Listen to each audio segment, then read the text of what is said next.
Assalamualaikum warahmatullahi wabarakatuh. Perkenalkan, nama aku Sofi Sarifa. Aku di sini mau ngebacain cerpen yang berjudul Anjing-anjing Menyerbu Kuburan.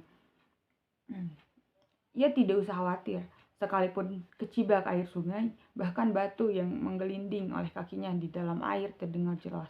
Tapi tidak seorang pun akan mendengar. Gelap malam dan udara dingin telah memaksa para lelaki penduduk desa di atas menggeliat di bawah sarung-sarung mereka. Para perempuan mendekami anak-anak mereka seperti induk ayam yang ingin melindungi anaknya dari kedinginan. Tidak seorang pun di sungai. Pencari ikan terakhir sudah pulang setelah memasang bubu. Bilah-bilah bambu yang menandai bubu itu muncul di atas air, tampak dalam gelap malam itu. Tidak ada angin, pepohonan menunduk lesu setelah seharian berjuang melawan terik matahari. Ketika perjalanannya sampai di persawahan, hanya kunang-kunang yang menemaninya, dan di ujung persawahan itu ada gundukan tanah. Dalam gundukan tanah itulah terletak kuburan-kuburan desa. Dia tinggal mencari timbunan tanah yang masih baru.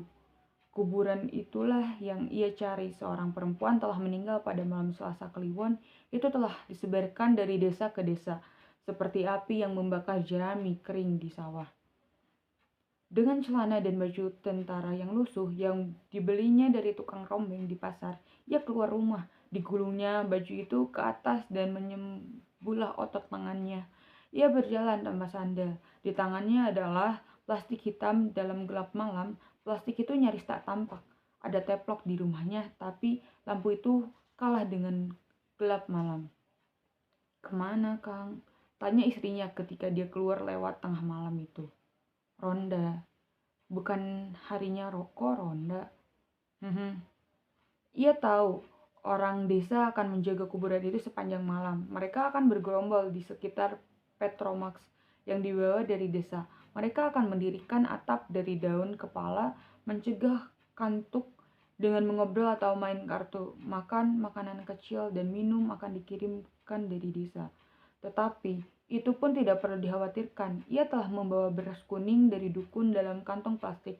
Apa yang harus dikerjakan ialah menabur beras itu di 4 penjuru angin yang mengelilingi para penjaga kubur. Selanjutnya, biarkanlah beras kuning itu bekerja. Ia mengendap-endap dalam gelap. Terdengar dari jauh canda orang-orang di bawah bertepe atap dari daun kepala itu. "Mati kau. Terimalah ini, Ash," kata orang itu sambil membantingkan kartunya di tikar plastik. Ia menaburkan beras kuning, tanda kemenangan, dan mengucapkan mantra. "Rem rem sidem premanen, rem rem sidem premanem, rem rem sidem premanem." Gurunya menyebut jimat itu dengan Begananda, aji penyirep yang diturunkan oleh Raden Indrazit, pangeran dari Alengkadiraja.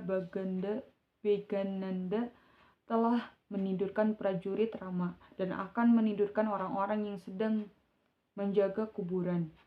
Setelah selesai satu arah, ia harus bergerak ke arah lain. Setelah selesai dengan kiblat papat arah yang keempat dan orang-orang sudah tertidur, ia harus menaburkan beras kering yang kelima di pancer pusat tempat orang-orang menjaga. Ketika ia menaburkan beras kuning yang kedua kalinya, terdengar kantong dipukul jauh di desa. Beruntunglah ia.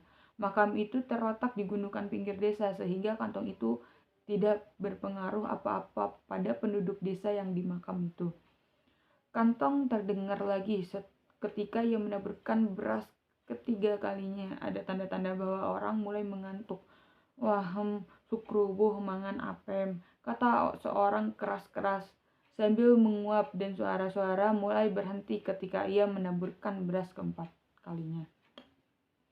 Ia menunggu sebentar. "Sabar, sabar. Bekerja itu jangan berasa gerusu," katanya pada diri sendiri. Ia keluar dari gelap. Dilihatnya orang-orang sudah tertidur. Tempat itu seperti bekas orang bunuh diri minum racun. Disebarnya beras kuning terakhir dan mengucapkan mantra. Orang-orang tertidur di bawah mimpi indah yang tak ingin segera berakhir. Seorang pemain kartu terlena di tangannya masih ada setumpuk kartu yang belum habis dibagikan. Semut yang menggotong butir nasi berhenti di jalan tertidur. Cengkrik berhenti berbunyi. Rumput-rumput menunduk lesu. Kunang-kunang berhenti terbang. dan mencari tambatan. Tertidur di seberang tempat angin berhenti mengalir, laki-laki itu menuju Petromax dan mematikannya. Ia mendekati kuburan baru. Beruntunglah dia. Tanah itu berpasir. Dia harus mengenduk kuburan itu dengan tangan telanjang, mengeluarkan dan menggigit telinga kanan kiri dengan giginya, dan membawanya lari dengan mulutnya ke rumah guru. Dia mencabut patok-patok, mulai menggali timbun itu. Ini adalah laku terakhir baginya dan yang akan membuatnya kaya raya. Telah memintanya bertapa 7 hari 7 malam dan mencari daun telinga orang meninggal pada hari Anggara Kasih. Pada hari kelima pertapaannya di sebuah hutan yang gawat kelewat-lewat karena sangat angker seluruh tubuhnya serasa dikeroyok semut. Dan hari keenam dirasanya tempat itu banjir, membenamkannya sampai leher. Pada hari terakhir ia dijumpai kakek-kakek dengan janggut putih dan ditanyai apa keinginannya. Ia sudah siap dengan air gula kelapa yang akan dengan cepat memulihkan lengannya. Pendek kata, 7 hari bertapa dia lulus, dan sekarang ia menghadapi ujian terakhirnya. Kuburan orang yang meninggal Selasa Kliwon akan dijaga sampai hari ke-7. Itulah sebabnya ia perlu bekal beras kuning dari guru. Tidak, bukan karena itu ya kemasukan setan. Kalau ia bekerja keras menggali kubur itu dengan tangannya, karena dengan cara itulah ia akan bisa mendandani istrinya dengan sepasang subang emas berkelian di telinganya, dan di tangannya melilit urar-uraran dari emas. Niatnya untuk mengganti gigi kuning istrinya dengan emas sudah lama diurungkannya. Karena memakai gigi emas bukan zamannya. Anak-anaknya akan memakai sepatu ke sekolah dan uang SPP tidak akan menunggak. Ia akan membelikan truk supaya keponakannya tidak usah ke kota, dan adiknya yang bungsu yang jadi TKI di Bahrain akan dipanggilnya pulang sebab cukup banyak yang bisa dikerjakan di rumah, lebih dari segalanya. Ia akan pergi pada lurah dan menyerahkan tanahnya yang 1/4 hektar dengan gratis yang semula dipatok dengan harga Rp500 semeter untuk pembangunan lapangan golf. Ia akan membuka warung-warungan di rumahnya sekedar untuk menutupi kekayaannya yang bakal mengucur tanpa henti. Benar mungkin warungnya tidak laku, tapi uang di bawah bantalnya tak akan pernah kering. Namun, kalau terpaksa mencuri, akan dimintanya dayang hanya mencuri harta orang-orang kaya yang serakah. Setelah kaya, dia akan berhenti memperkayakan dayangnya. Sekalipun jari-jarinya kasar oleh kerja serabutan sebagai kuli, menggali kuburan dengan tangan itu membuat jari-jarinya sakit. Keringat yang keluar dari tubuhnya yang panas karena bekerja di ruangan sempit itu mengalir ke jari-jarinya yang terasa perih, tetapi hal itu tidak dirasakannya. Dalam benar mereka menggali peti kayu itu sudah tampak. Kaya juga orang ini. Pakai keranda segala, pikirnya. Kayu-kayu dibuangnya, dan sebagian tanah itu berguguran dan menutup mayat. Agak kesulitan dia mengeluarkan mayat itu karena lubangnya sempit dan gelap. Sinar bintang tertutup oleh tanah, dan dia tidak bisa berdiri di situ tanpa menginjak mayat. Akhirnya dengan kedua kakinya mengangkang, dia menggerungut kain kafan mayat dan berusaha mengangkat mayat itu. Masih baru, bau kapur, bau amis dan bau tanah bercampur kapur. Dia tidak peduli mayat itu rusak atau waktu dinaikkan. Mayat itu dingin dan kaku. Dia berhasil mengangkat mayat itu, tetapi ruangan terlalu sempit baginya untuk menggigit dan telinganya. Ia memutuskan untuk menaikkan mayat itu, dan mayat itu tergeletak di tanah dengan cekatan.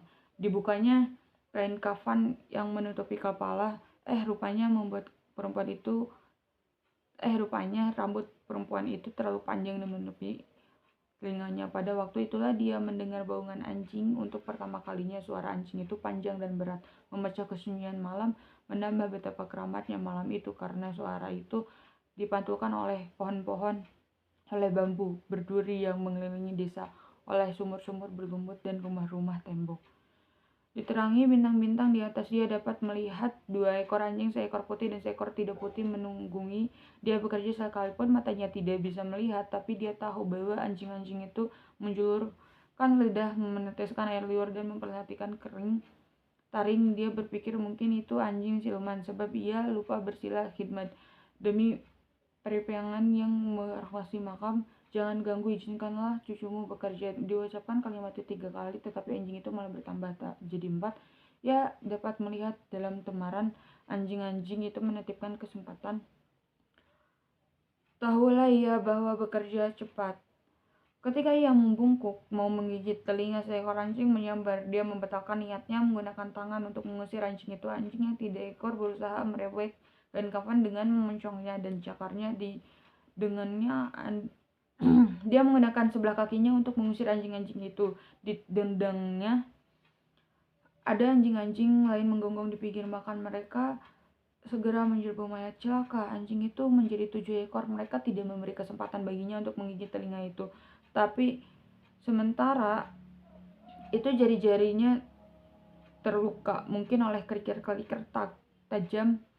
Terasa pedih, tapi dia tak mau mundur. Setiap kali ia mau menggigit telinga, ada saja pengganggunya. Kalau saja anjing-anjing itu mau diajak berdamai, sebenarnya dia hanya butuh 2 telinga, bahwa bagian kepala itu kebanyakan hanya tulang.